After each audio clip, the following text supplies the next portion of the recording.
Ediquete, ¿me escucha? Una voz, doctor. ¿Qué fuera? ¿Perdón? Puede tener una voz.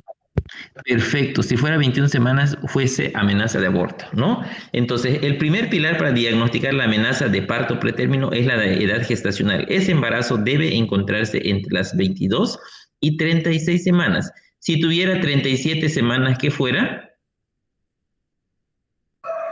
A termo, doutor.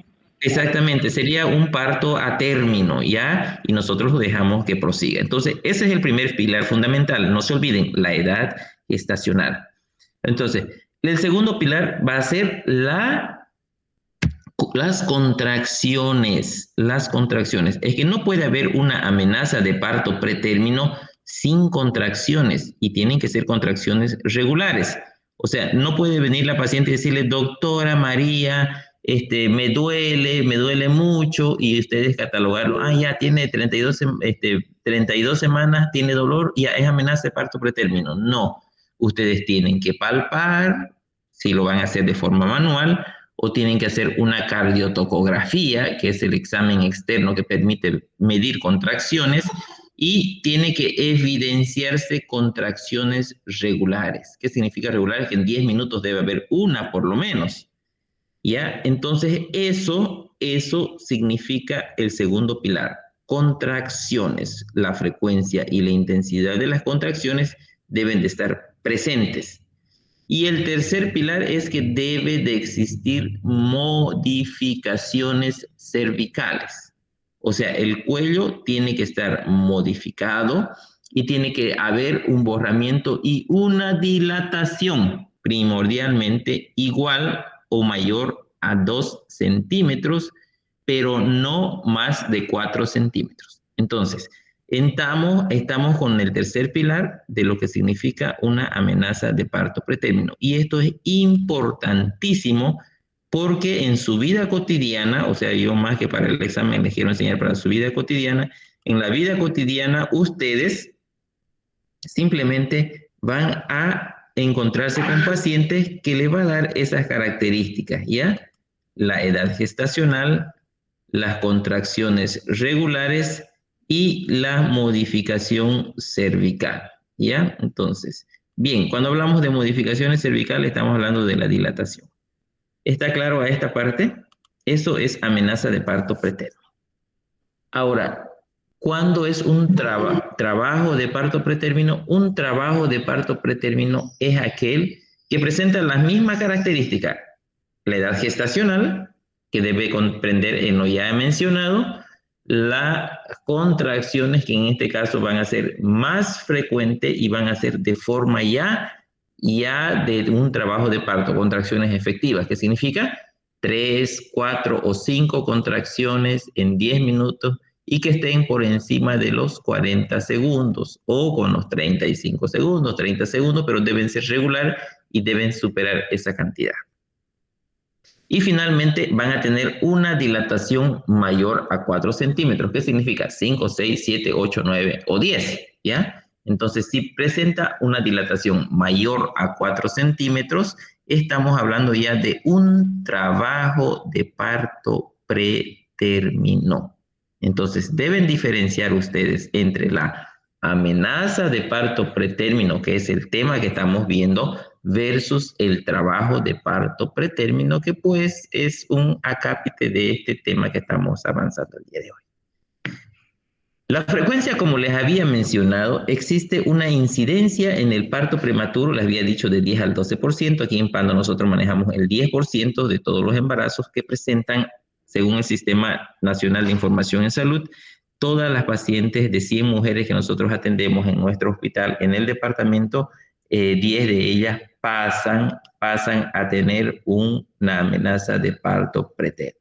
Y eso para la frecuencia. Ahora pasemos a ver lo que significa los factores asociados. Pero ¿qué asocia a esta amenaza de parto pretérmino? Son muchos los factores asociados. Por ejemplo, el factor socioeconómico, los factores étnicos, características maternas, hábitos maternos y factores obstétricos.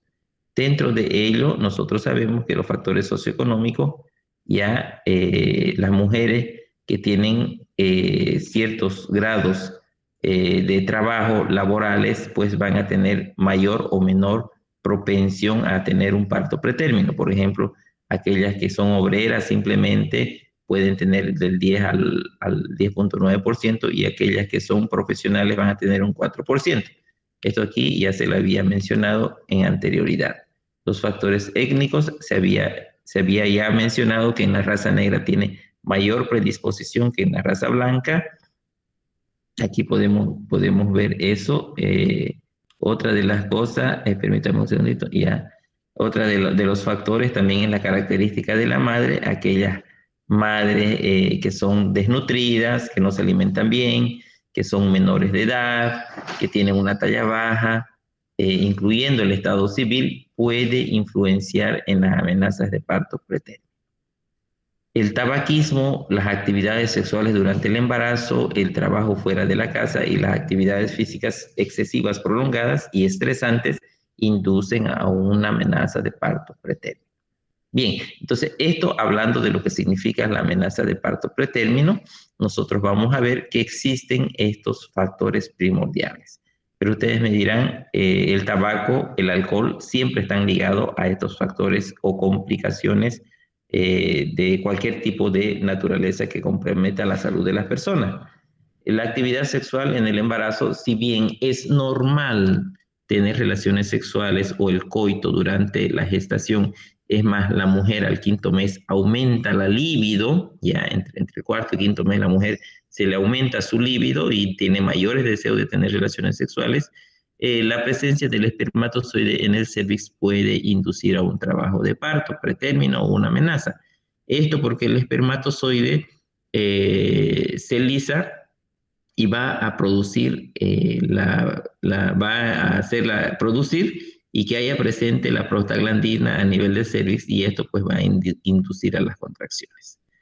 El trabajo de parto y el trabajo fuera de la casa, perdón, también son esfuerzos que puede hacer que la paciente induzca. Demasiado ejercicio, aquí tenemos imágenes, las relaciones, las drogas y otros.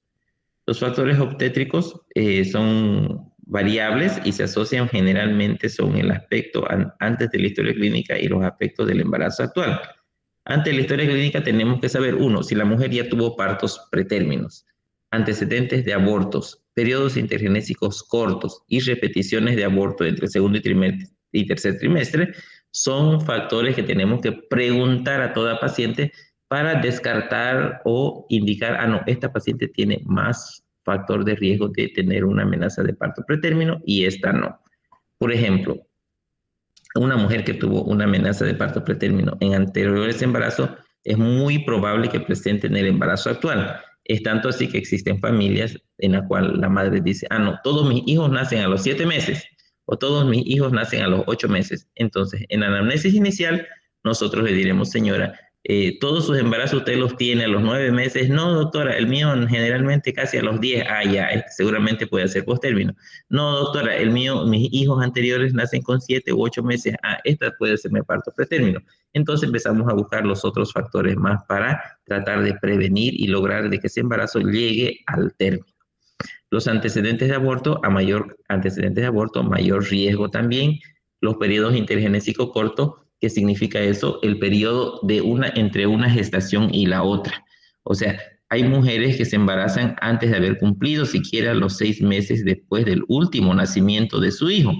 Entonces, es normal que la mujer generalmente pueda embarazarse y tenga un periodo intergenésico normal o dentro de los parámetros normales, si se puede decir así, mayor a 2 años. Entonces, por lo menos debe de esperar una mujer 2 años entre una gestación y la otra. Todo por debajo de ello se dice que es un periodo intergenésico corto, aunque en la actualidad William Obstetric lo clasifica, o la escuela norteamericana clasifica a un periodo intergenésico corto aquel que se encuentra por debajo de los 18 meses, vale decir 1 año y medio y ya no 2 años, como se maneja normalmente desde hace muchas décadas. Bien, eso obviamente basado en evidencias, estudios que se realizaron y se vieron que aquella mujer que ya tuvo el último nacimiento de su bebé o el último embarazo en un periodo mayor a 1 año y medio o 18 meses no ha tenido ninguna complicación en relación a las que tienen en un periodo menor de eso, ¿ya?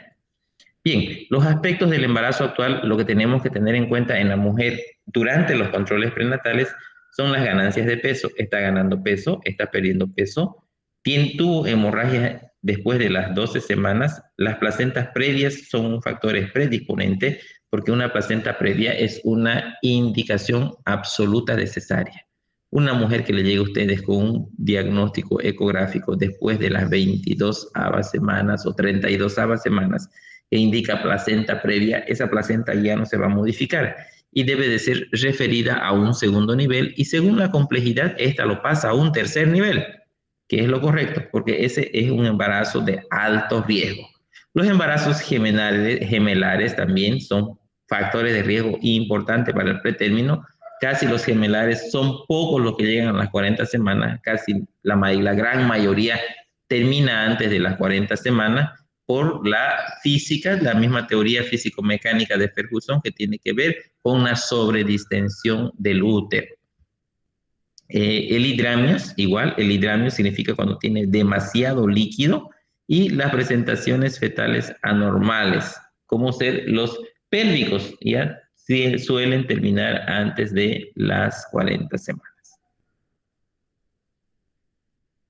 Factores de riesgo, quitar lo que habíamos visto, prematuridad, ruptura prematura de membranas, enfermedades como malformaciones uterinas, miomas, anemias, tabaquismos, infecciones urinarias, raza negra, índice de edades extremas, menores a 15, mayores a 35, desnutrición materna, alcoholismo y distensión uterina anormal.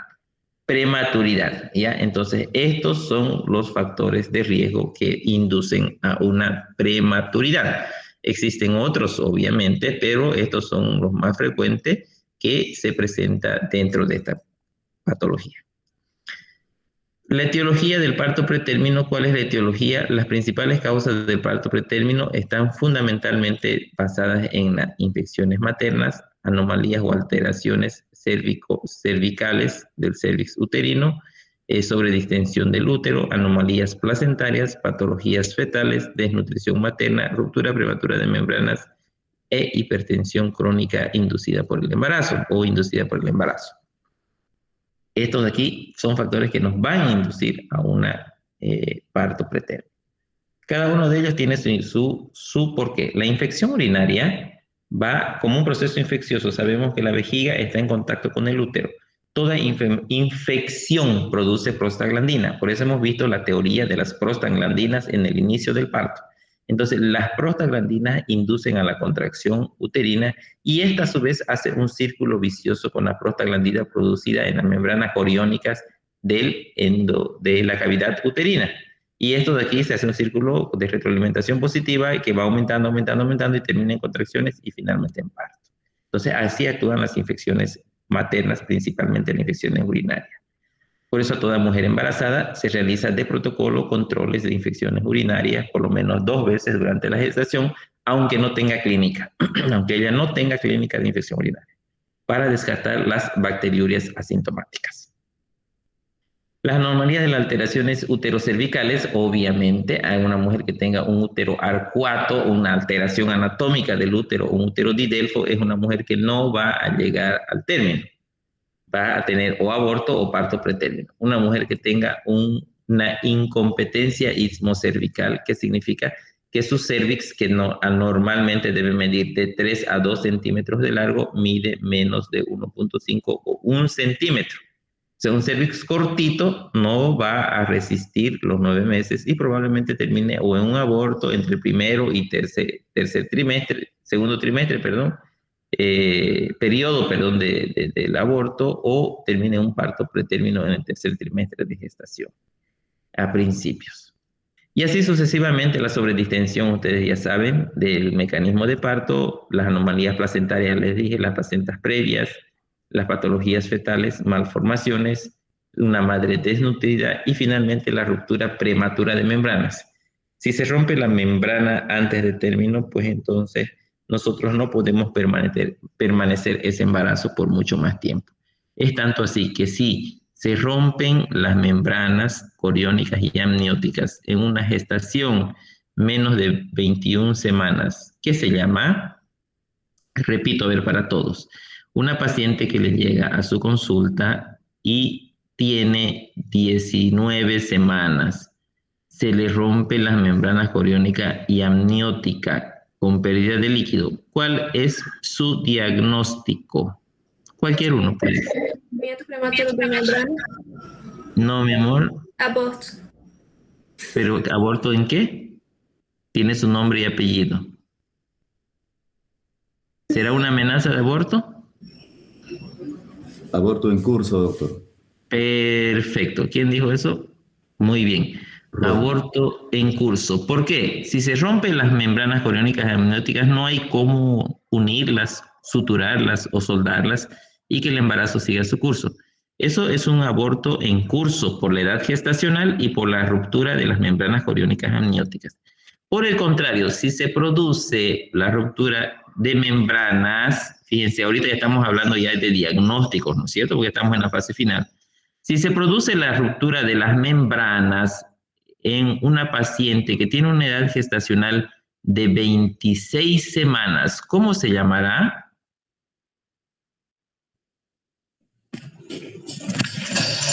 Pretérmino, doctor.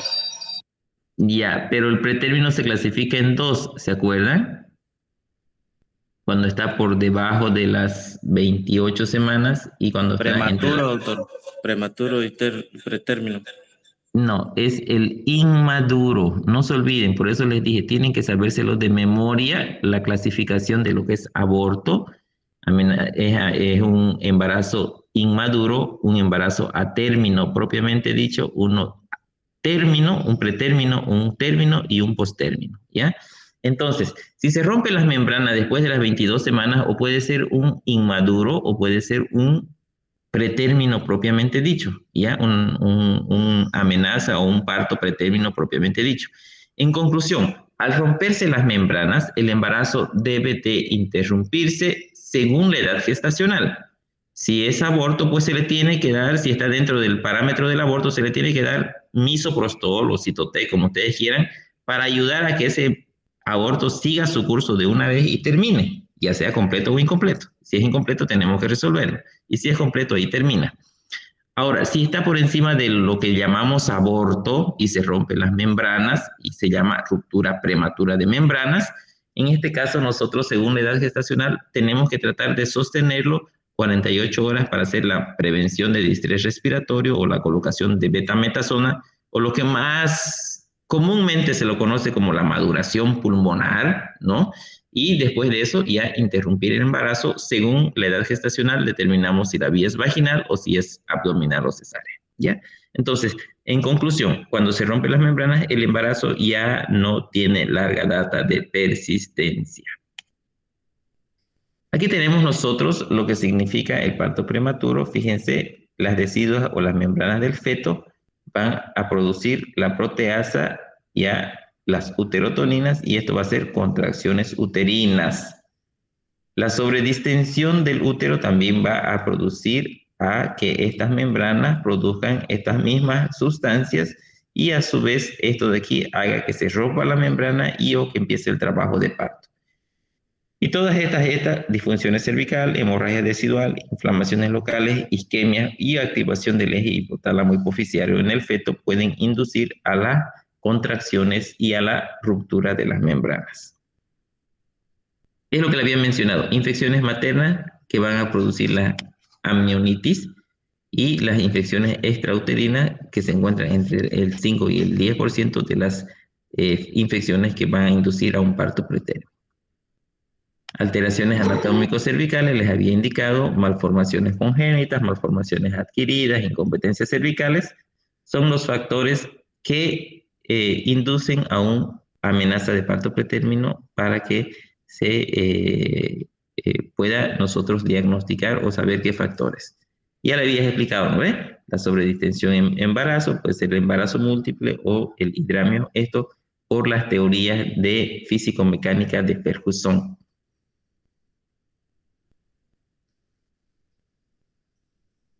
Denominadas también las físico-mecánicas neuroendocrinas, ¿no ven? Las anomalías placentarias, ya sean alteraciones en la morfología, en la implantación o en la función. Las patologías cervicales, fetales, aquellos defectos del tubo neural como la espina bífida, la anencefalia o el síndrome de Potter, son factores que tenemos que tener en cuenta si el feto tiene alguna de estas malformaciones, con seguridad que va a terminar con un parto pretérmino. O a veces postérmino, ¿no? Cuando es anencefalia. En el caso de anencefalia suele irse al postérmino, ya que existe también esta teoría neuroendocrina donde el feto tiene que ver con sus funciones cerebrales y la activación del trabajo de parto. Las consecuencias del parto prematuro. ¿Qué consecuencias tiene el parto pretérmino? Bueno, hay consecuencias maternas y consecuencias fetales. Las consecuencias maternas, el pronóstico de la madre después de un parto pretérmino es normalmente solamente de sentimiento, es más que todo psicológico el no haber podido culminar su función reproductiva o el desarrollo de endometritis postpartos, cuando se tiene una ruptura de membranas y supera el periodo de tiempo y existe una infección, entonces en este caso se produce endometritis. Una vez más repito, el parto pretérmino tiene consecuencias y son dos, las consecuencias para la madre o la consecuencia para el feto.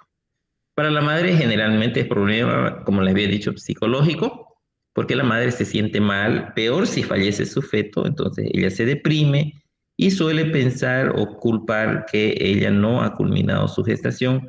A consecuencia de eso fue que su bebé tuvo que fallecer o terminar en una incubadora o tener alteraciones neurológicas, cuando en realidad no es culpa de la madre, sino es culpa de los procesos patológicos que se presentaron en ella. El otro problema es que puede haber una infección. Esto se da principalmente cuando hay rupturas prematuras de membrana, porque el parto pretérmino casi siempre viene de la manito con la ruptura prematura de membranas. Entonces, cuando se rompe la membrana, es lo mismo que ustedes hagan experimento en la casa, agarren un huevo de una docena de huevos, o de 10 huevos, digamos, ¿no? Uno es el 10%, golpéenlo para que se fracture ese huevo, la cáscara. La cáscara vendría a ser la membrana coriónica y la tela de adentro, la membrana amniótica. Si ustedes rompen las dos y permiten que salga un poquito de clara de huevo hacia afuera y luego lo dejan el huevo, van a controlar en cuántos días ya está en estado de putrefacción. Sin embargo, aquellos que están con la membrana intacta, pues simplemente no va a pasar nada y va a resistir unos días y van a poder ser aptos para la alimentación. Este es el ejemplo más claro que les puedo dar. Eso es lo que pasa con las membranas. Una vez que se rompen las membranas, entonces hay un periodo ventana en la cual sí o sí las bacterias van a ingresar al líquido amniótico y van a producir una amnionitis, una infección del líquido amniótico y de las membranas coriónicas y amnióticas. Después va a pasar a una endometritis, donde ya la capa endometrial basal va a ser infectada. Finalmente puede terminar en una miometritis, donde ya las bacterias han infectado el miometrio, y finalmente pueden terminar en una sepsis o un shock séptico con una muerte por coagulación intravascular diseminada. Entonces, esa es la cronología de cómo puede influenciar un embarazo cuando se rompe la membrana, y por eso es que les digo que cuando se rompe la membrana, el embarazo debe de interrumpirse, pero existen procedimientos según la edad gestacional. Ojo, cuidado que se rompió la membrana a las 36 semanas. No hay que detenerlo, hay que sacarlo de inmediato. No, de repente hay que hacer maduración, de repente hay que hacer esto, hay que transferir, pasar antibióticos, etcétera. Lo vamos a ver más adelante. Las consecuencias fetales, sin embargo, el pronóstico es reservado. ¿Por qué es reservado? Porque a veces van bien, a veces van mal. Pues a medida que el parto se aleja del término, el índice de mortalidad disminuye. Y por aquí tengo, y esta es la tabla, fíjense.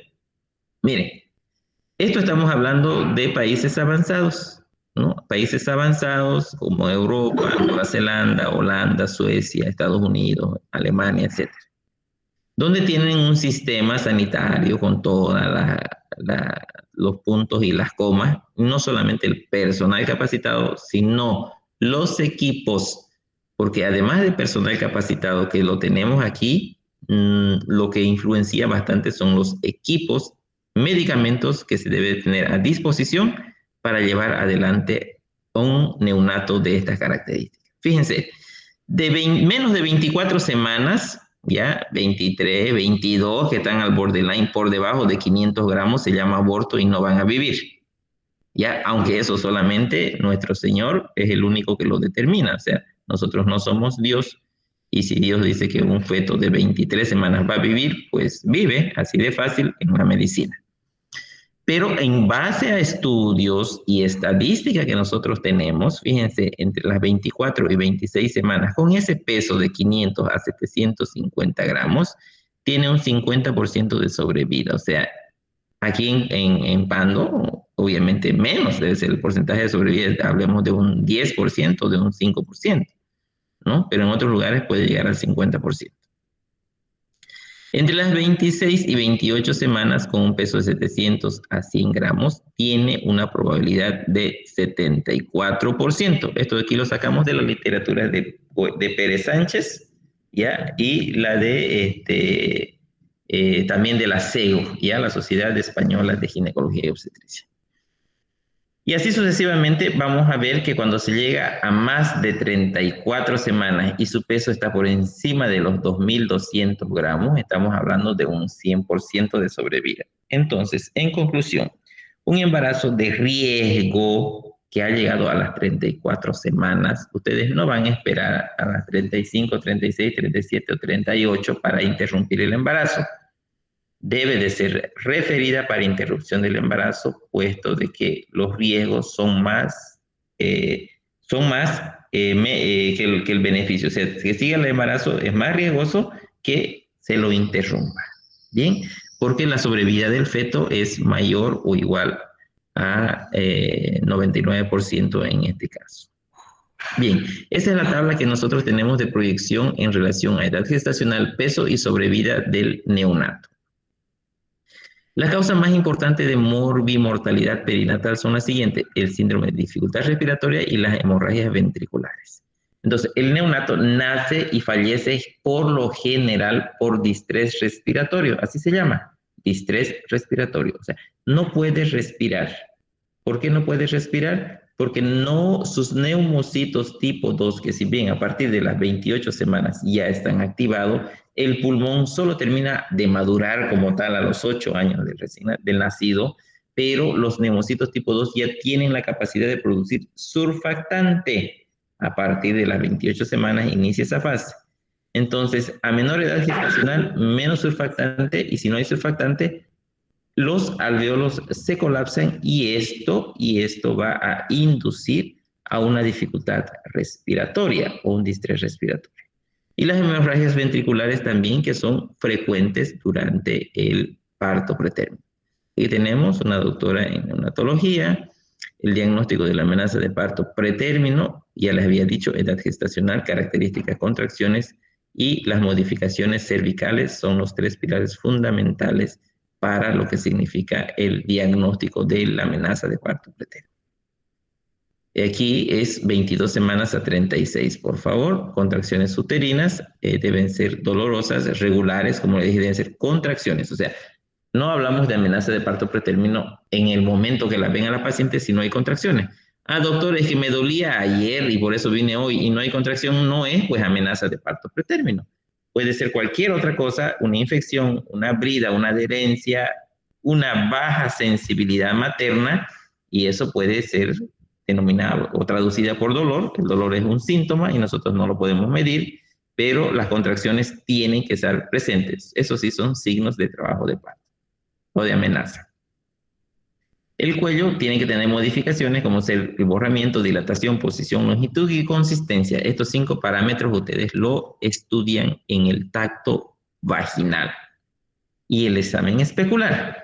¿Ya? Entonces, el borramiento solo lo podemos calcular con el dedo, al igual que la dilatación, la posición, la longitud y la consistencia. Entonces, al hacer un examen especular y después el tacto, nosotros vamos a poder aprender a recabar esta información. Entonces, esto obviamente solo se lo va a saber en la práctica, pero en la práctica del internado cuando ustedes hagan el tacto a sus pacientes. Pero en teoría tienen que saber, o sea, cuando se hace un tacto es un mundo aparte, porque ustedes están metiendo el dedo a un lugar donde no miran y solo deben de sentir. Entonces, en ese momento que hacen el tacto, ustedes tienen que saber, ya, a ver, voy a buscar cuánto está borrado, a ver cuánto está dilatado, qué posición tiene el cuello, qué tan largo está y qué consistencia tiene. Entonces, eso ustedes tienen que responder en cada tacto que realicen a una paciente. Los signos precoces, también existe la amenaza de parto pretérmino en fase prodrómica. Prodromos significa inicio, ¿no ve? Pro, antes, dromos, ¿no es cierto? Carrera. Entonces, antes de la carrera o en el pródromo, también en la amenaza de parto pretérmino también existe la fase prodrómica. Y es cuando tiene todo lo que les mencioné con menor intensidad, o sea, contracciones aisladas, una cada 20 minutos o solo una cada 10 minutos, pero la sintieron. No tiene modificaciones cervicales, no tiene dilatación, pero sí el cuello está más blando, más corto, pero no está dilatado. Estamos hablando de una amenaza de parto pretérmino en una fase prodrómica. Y estos son los signos precoces que nos dicen, sí, esta paciente va a hacer, si nosotros la dejamos, va a hacer una amenaza, que así que hay que estudiarla, habrá que internarla para determinar cuál es la causa. El dolor que la paciente recibe es un síntoma, pero ella dice que le duele, pues hay que creerle. Dolores lumbares, sensación de presión en hipogastria. O sea, doctor, ¿sabe qué? Siento que voy a orinar, siento que se me va a salir algo por mis partes, le dice, ¿no es cierto? Aumento del flujo vaginal o eliminación de mocos o limos, pérdida de líquido a través de la vagina, perdón. Estos son signos precoces al amenaza de parto pretérmino. Entonces, ¿cómo lo diagnosticamos? A la amenaza de parto pretérmino ya le di todas las herramientas, la anamnesis, los factores predisponentes, los signos, los síntomas, nos van a permitir a nosotros hacer un diagnóstico. Ya ve, es llamado también, dice, trabajo franco del trabajo de parto pretérmino. Se diagnostica cuando tiene una dilatación mayor a los 4 centímetros. No se olviden, porque en el examen final, obviamente vamos a hacer el recuerdo del partograma. En el examen final va a entrar, obviamente, ejercicios donde ustedes van a diferenciar si se trata de un trabajo de parto a término o un trabajo de parto pretérmino. Cuidado que estén abriendo un partograma a un embarazo de 35 semanas que le puedo colocar con una dilatación de 4 centímetros. O peor aún, que le estén abriendo un partograma a una paciente que tenga una edad gestacional de 40 semanas con una dilatación de 3 centímetros. Entonces, ojo, el trabajo de parto, cuando hablamos a término, 37 a 41 semanas, se debe de iniciar el partograma con una dilatación igual o más de 4 centímetros. Pero cuando hablamos de parto pretérmino, la dilatación tiene que ser igual o más de 5 centímetros. Ya hay una diferencia de 1 centímetro entre el parto pretérmino y el parto a término propiamente dicho. ¿Cuál es el tratamiento de la amenaza de parto pretérmino? ¿Cuál es el tratamiento? El tratamiento que vamos a ver, hay tratamiento antenatal, tratamiento de la amenaza de parto pretérmino propiamente dicho, y el trabajo de parto pretérmino ya establecido. El antenatal se hace a la paciente identificar. Primero nosotros vemos en la anamnesis, en el primer control prenatal, en el segundo control tenemos que ir buscando los factores de riesgo. Entonces tenemos que informar sobre el trabajo de parto pretérmino. Si es una mujer que tiene mucho esfuerzo físico, pues debemos de tratar de indicarle de que debe de disminuir, porque nosotros no podemos decirle no haga. O sea, si no trabajo, te va a decir, ¿y qué comen mis hijos? ¿Qué como yo? ¿De qué vivo? Entonces, son factores sociales, pero nosotros debemos de informarle que si existe la posibilidad, disminuya por lo menos ese tipo de actividad. Exploraciones pélvicas nos va a permitir a nosotros ver alguna anomalía. Ecografías nos va a permitir ver si hay algo en los ovarios, en el útero, en la placenta. La abstinencia coital, si la paciente tiene tendencia a tener amenaza de parto pretérmino, pues tenemos que decirle que evite tener relaciones sexuales. También es un problema de pareja en una mujer embarazada, ¿no es cierto? 9 meses, que no tenga relaciones sexuales, entonces no necesariamente se cumple. Los cambios en las condiciones de trabajo y las limitaciones en la actividad física. Eso es orientación más que todo en el tratamiento antenatal. Ahora, el tratamiento de la amenaza de parto prematuro propiamente dicho tiene indicaciones absolutas y relativas. ¿Cuándo no se debe de detener una amenaza de parto pretérmino? O sea, tenemos amenaza de parto pretérmino, ¿cuándo lo detenemos? ¿Cuándo no lo detenemos? Dice, contraindicación absoluta, o sea, no debemos de detener o no tenemos que hacer tratamiento de parto pretérmino si existe ruptura prematura de membranas. Ya le expliqué hasta con el ejemplo del huevo, ¿por qué? La placenta previa tampoco se lo debe detener, ¿no? Si ya llegó al término, hay que interrumpirlo. Malformaciones congénitas. Si el feto tiene, peor si son malformaciones congénitas incompatibles con la vida, no se lo detiene porque de todos modos ese feto va a nacer y probablemente va a fallecer. Anomalías cromosómicas también es parte de lo mismo. Cuando es relativo el trabajo de parto avanzado, entonces cuando ya está con un trabajo de parto, podemos tratar de frenarlo para colocar las 2 dosis de betametasona o de repente no.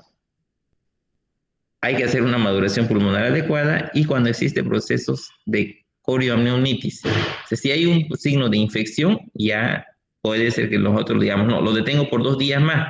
O puede ser que digan, no, no lo detengo y que nazca de una vez. Y no tiene que detenerse. Es relativo. Cuando dice absoluto es que no se discute. Cuando dice relativo es que puede que sí y puede que no. Que mucho va a depender del criterio médico en base a sus condiciones de conocimientos y de equipo, infraestructura y medicamento a disposición. El tratamiento específico también se puede hacer protección neurológica, el SUSPAN, no se olviden, el SUSPAN, como les había dicho, tiene la función de protección neurológica, además de anticonvulsivante. O sea, el sulfato de magnesio, cuando utilizamos el SUSPAN, ya sea para la preeclampsia y también se utiliza en este caso en amenaza de parto pretérmino, algunas escuelas lo indican, no está protocolizado, pero van a haber muchos estudios aleatorizados donde dicen, según criterio ya de ustedes cuando sean médicos, van a decir, ya, yo voy a aplicar SUSPAN para protección neuronal en este feto que tiene menos de 32 semanas. Se ha visto que existe mayor sobrevida cuando se utiliza el esquema del SUSPAN, en que hemos utilizado en la preeclampsia severa, en una paciente que tiene una amenaza de parto pretérmino. La terminación del embarazo por cesárea, si es pelviano y si es menor de 1.500 gramos, la profilaxis beta hemolítico en la paciente que tienen el tema de incompatibilidad RH. Este es el esquema que nosotros vamos a utilizar. El reposo absoluto es indispensable, en especial el decúbito lateral izquierdo, la cual disminuye las contracciones uterinas. Los uteroinhibidores, la inducción a la maduración pulmonar, la vitamina K para prevenir la hemorragia intraventricular y los antibióticos si lo necesitan, así como la restricción del tacto vaginal. Entonces, no podemos hacer tacto vaginal en una paciente de forma consecutiva, en una paciente con RPM, peor aún, está contraindicado, o una paciente con amenaza de parto pretérmino. Entonces, fíjense, los uteroinhibidores vamos a mirar a continuación. Aquí tenemos el primer esquema de la ritodrina, es el mejor uteroinhibidor. Es el mejor uteroinhibidor. Sin embargo, tiene muchas reacciones adversas, por el cual el manejo se limita para los hospitales de tercer nivel. No lo utilizamos en primero, no lo utilizamos en segundo, y si lo utilizamos en tercero, porque existe todo un sistema de monitorización, incluyendo personal altamente capacitado, porque un hospital de tercer nivel, como es un materno infantil, tiene capacitado tanto a su personal de enfermera auxiliar, licenciada y ginecólogos, perinatólogos, neonatólogos, o sea, tienen especialidades o subespecialidades. Entonces, este esquema lo utilizamos una vez más, repito, en tercer nivel con regularidad.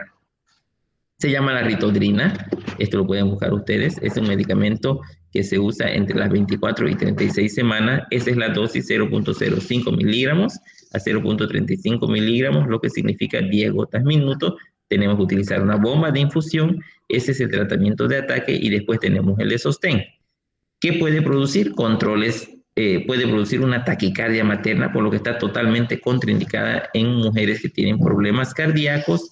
Puede producir problemas de hipotensión a un 15%, y puede producir una frecuencia cardíaca fetal superior a los 180, lo que puede inducir a una pérdida de bienestar fetal. Entonces, fíjense que este medicamento es de manejo muy cuidadoso, por lo tanto, lo vamos a mencionar para su conocimiento, pero no lo utilicen, no se los recomiendo que utilicen ustedes en un primer nivel. Los efectos colaterales, cardiovasculares, estos son los problemas que puede producir la ritodrina: un edema agudo de pulmón, una taquicardia. O sea, nunca van a dar ritodrina a una preclántica, puede ayudar a fulminarla. En el segundo esquema es el fenoterol, igual es otro manejo de medicamento para tercer nivel, ¿ya?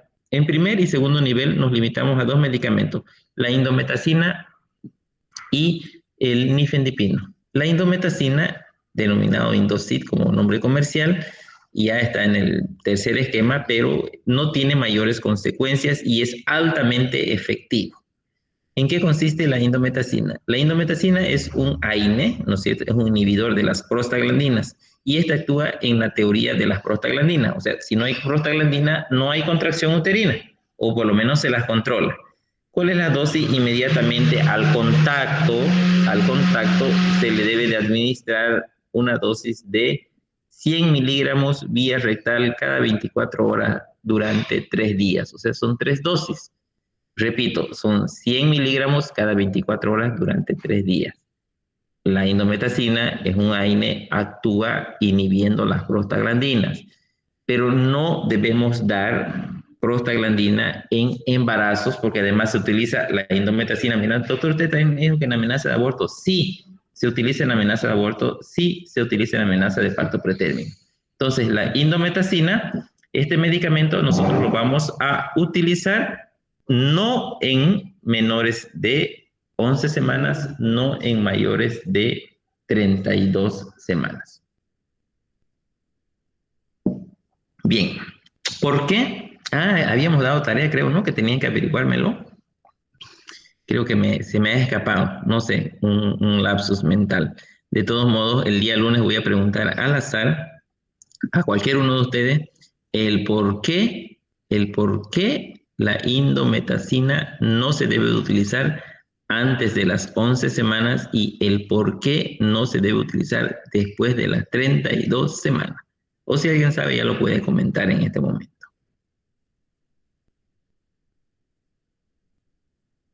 Bien, nadie sabe al momento. Reduce la contractilidad uterina en el parto pretérmino, igual en la amenaza de parto de aborto. Los efectos colaterales son oligoamios, hipertensión pulmonar, oliguria, estenosis necrotizante, displasia pulmonar, cierre del conducto arteriovenoso. Se recomienda la indometacina, les había dicho, principalmente no más allá de las 32 semanas de gestación. El cuarto esquema, el sulfato de magnesio, este es el Suspan que les había dicho, ¿ya? Y tenemos lo que significa el nifedipino. El nifedipino es un bloqueador de los canales de calcio. Los músculos se contraen por la liberación del calcio a través del retículo endoplásmico rugoso. Este libera calcio, los miocitos lo captan, se despolarizan y producen contracciones. Son secuestrados, se repolarizan. Fisiología de la contractilidad del músculo, ¿ya?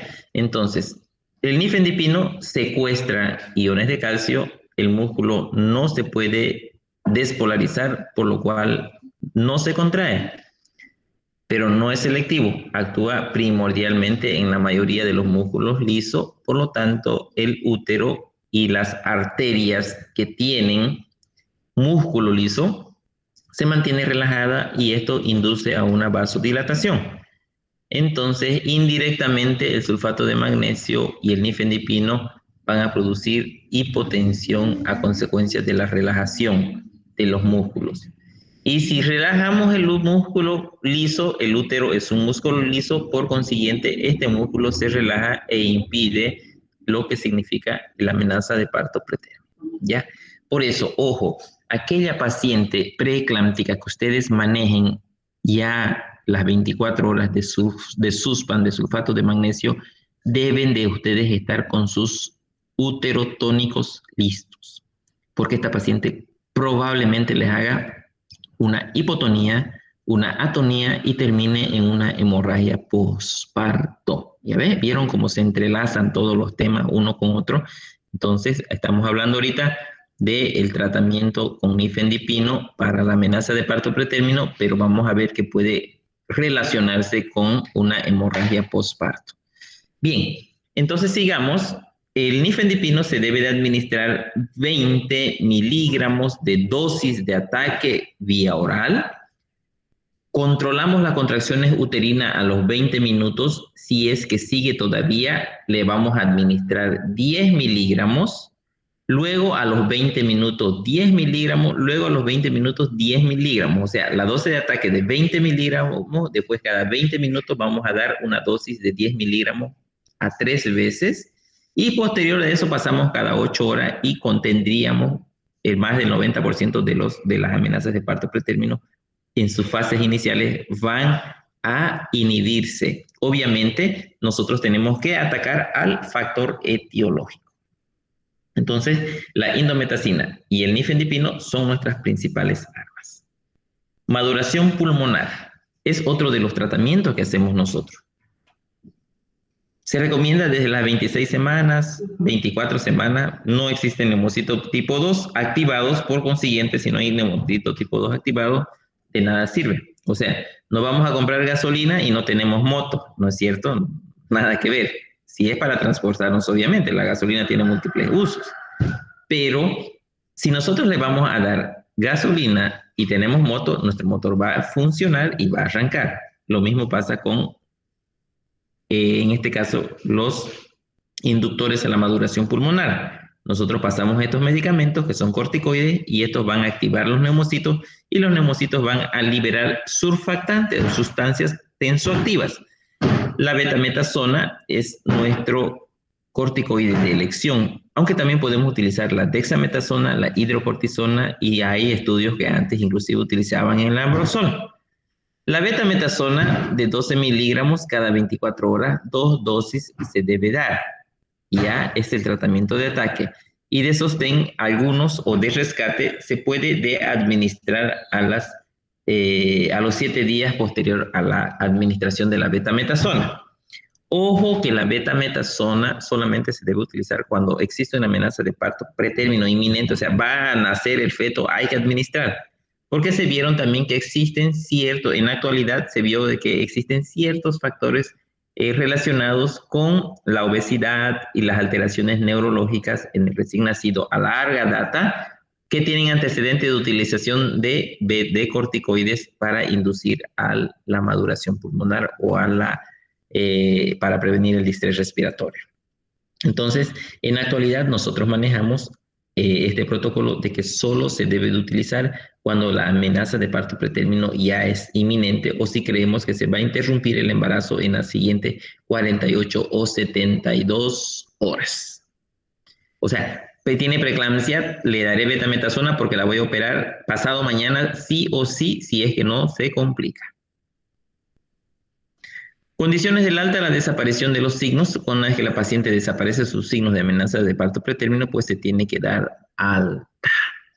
Bien, hasta aquí hemos terminado la amenaza de parto pretérmino. Entonces, el siguiente tema que vamos a ver es la ruptura prematura de membranas junto con el retardo de crecimiento intraútero, que vamos a verlo muy superficialmente, solo definición, algunos temas y posterior a ello vamos a pasar a la siguiente temática. Bien, empecemos al sector de preguntas y respuestas. Me gustaría saber si tienen preguntas. Ya estamos 1 hora de avance de asignatura. Quisiera saber si hay preguntas, por favor. Ahora el turno es de ustedes. Los escucho. Buen día, doctor. Una duda, no la escuché bien sobre a las cuántas semanas se produce el surfactante. Ya, el surfactante a partir de las 28 semanas de gestación ya existen los neumocitos de tipo 2. Entonces, en los alvéolos pulmonares tenemos neumocitos de tipo 1 y neumocitos tipo 2. Los tipo 1 son los que van a dar el intercambio gaseoso y el sostén o estructura de cada alvéolo. El neumocito tipo 2 es el que va a producir la sustancia tensoactiva denominada surfactante, que va a impedir que colapsen los alvéolos. Entonces, a partir de las 28 semanas, fisiológicamente se activan e inicia la producción. Por eso también es que se dice el límite del parto inmaduro y del pretérmino propiamente dicho. Menos de 28 todavía no produce surfactante y las probabilidades son menos aún de la sobrevida. Por eso le mencionaba que en otros países donde sí tienen a disposición surfactante de su mismo programa de salud, porque es cara, creo que una ampolla cuesta más de 1.000 bolivianos, entonces, y además no todas las farmacias la traen, entonces es un medicamento que es importantísimo para la respiración. Pero yéndote a la respuesta específica, es eso, a partir de las 28 semanas, y solamente te lo estaba relacionando del por qué también es inmaduro y por qué es pretérmino propiamente dicho. ¿Y Eddie? Cierto, muchas gracias. A ti las gracias por la pregunta. ¿Alguna otra pregunta? Fernando Ramos. Doutor, Te escucho, Fernando. a amenaça de aborto ela está lá 20 semanas, né? E o feto tem que ter 500 gramas. ¿Ha cambiado para 22? Sí, ya cambió, hace muchos años ya cambió eso. Les dije cuando hemos hablado de la definición de aborto, les mencioné de que los estudios han demostrado de que más del 90% de todas las gestaciones que superan las 22 semanas recién tienen más de 500 gramos. Entonces, antes se manejaba esa mitad, porque de 40 la mitad es 20, ¿no es cierto? Se manejaban las 20 semanas para aborto, pero en la actualidad no es tan actual. Le estoy diciendo, estoy hablando más de una década atrás, ya se modificó para 22 semanas. Por eso que en una de las diapositivas les dije entonces que fue error de typeo porque habla algo de 20 semanas, ¿ya? Pero es 22 semanas, Fernando. Gracias. A ti la pregunta, te agradezco. Ronnie Quispe, ¿alguna pregunta del tema, Ronnie? No, doctor, estoy en duda de la indometacina. Dígame, ¿qué le pasa con la indometacina? ¿Qué No, está sobre la dudando? pregunta que hizo, digo. Perdón, no te entendí. Sobre la pregunta, estoy buscando, doctor, la respuesta. Ya. Ya. ¿Alguna pregunta, jóvenes? ¿Más? ¿Alguien que quiera participar?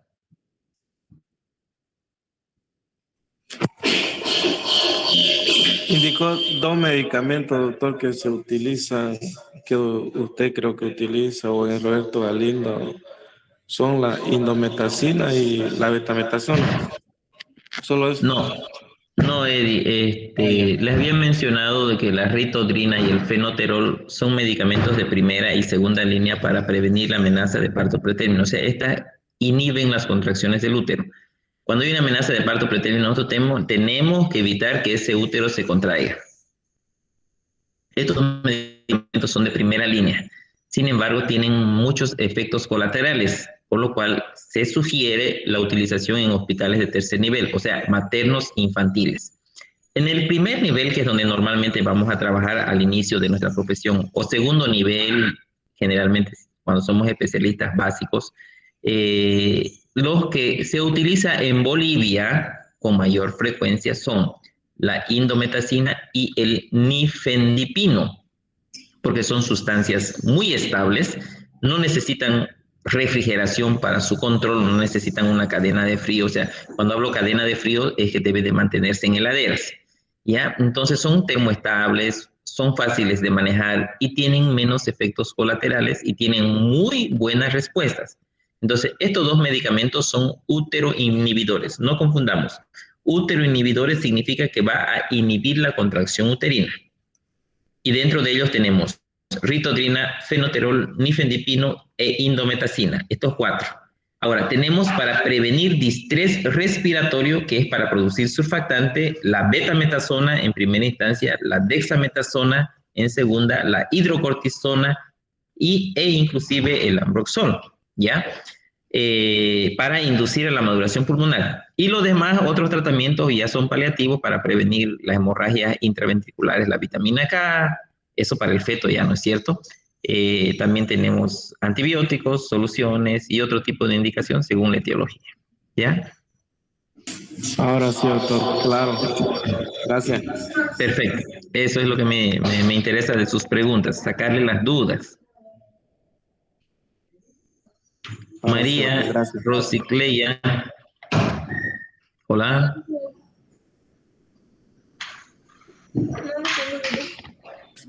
No tiene duda, perfecto. Eso me gusta más todavía. ¿Alguna otra pregunta, jóvenes?